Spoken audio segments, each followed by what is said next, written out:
Ethnography 111 was used for my DiscoverE project. I designed a number of different highfalutin things to use with the students on their tablets. What we ended up using was actually far less than what I had originally intended, but that's not to say that what we did use was not useful. And in a couple of cases, pedagogically significant, I would say, for some of my students. The core app that we had built, that I had built much of the course around, was Evernote. Evernote is a great cross-platform, cross-device app that did allow, in fact, it was intended to and it achieved it, did allow students to both take notes during class, capture pictures to add to their notes and all that. That's more of the app things. But a key point that was achieved, illustrating the power of Evernote, was the ability to take notes on PDF articles. Most of the readings for this class are digital documents that are OCR'd and clearly legible for them. I was able to incorporate those into a shared folder in Evernote, and thus the students were able to read them.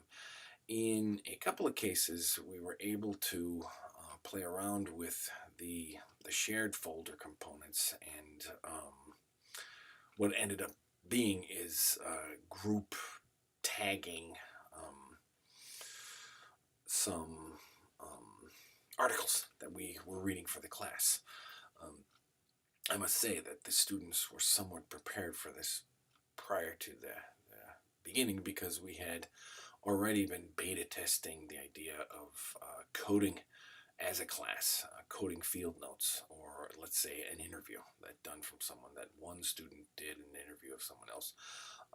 Then we as a class were helping that student code different paragraphs of text to imply different topics that were in the interview. It's a classic technique of summarizing your data. Anyway, we've done that through shared Google Docs in the past, before they had tablets. Once they did have the tablets, that process was made considerably easier for several of them.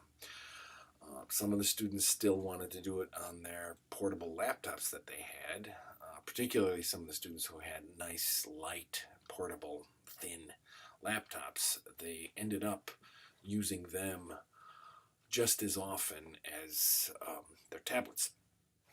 For the other students, I can think of one in particular. This tablet was her only portable digital device. She didn't even have a very smart phone, and it made for coding data in class during a 3-hour class possible, whereas before, at least for her, it was not possible outside of a computer lab.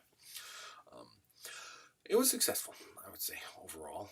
I know this brief part of the ePortfolio is not about the success, and it was more intended to shoot before rather than after the class. But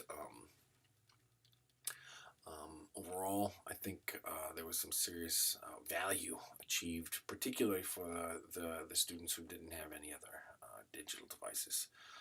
It did make a difference, and they're all using Evernote now. And frankly, the free version of Evernote is, I pay for the paid version myself, but it doesn't really make that big of a difference for most of what your typical undergrad is going to need in terms of cloud backup, note taking, even video recording if need be. But I didn't do any of that.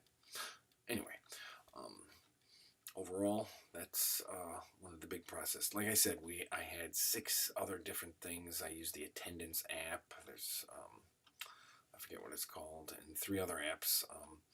I didn't get big into Google Classroom as I had hoped, and as colleagues of mine had used with great success. I just didn't do that. But again, I think my biggest success story is the use of Evernote in this cross-platform, cross-device sort of way. Thanks.